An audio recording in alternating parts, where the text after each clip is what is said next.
咱当一直在讨论，到底这个成长的过程内底阿爸所扮演的角色是啥？我感觉伊就像一个足严格的教官，伊是一个教官。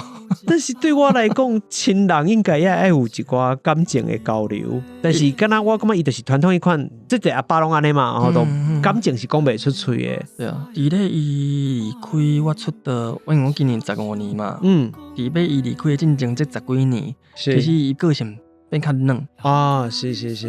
啊，有啥物代志会当直接甲伊讲，用讨论的。所以你后来开始有学习到要安怎甲伊讨论。对，啊，可能年岁有啊，看代志的方式嘛，较无共款啦。伊早是迄种，比如讲开车开伫路边，有人无小心甲伊超车是安怎，伊会停落来，甲迄个人叫来。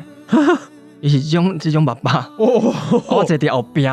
哇，这其实对囡仔来讲压力足大的呢。是啊，就是迄个人甲伊看者，因为甲伊爸嘛，伊甲伊看者尔。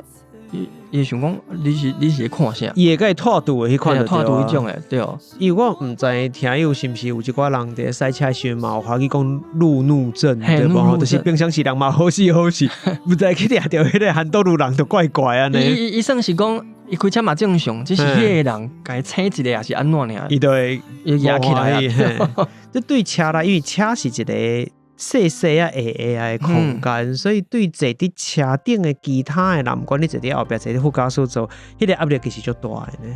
足紧张的啊！对无？伊先落去，我想讲啊，惨嘛要安怎？因为我知阮爸的个性。啊，你有先甲车门锁起来无？无你无你爱保护家己的安全啊！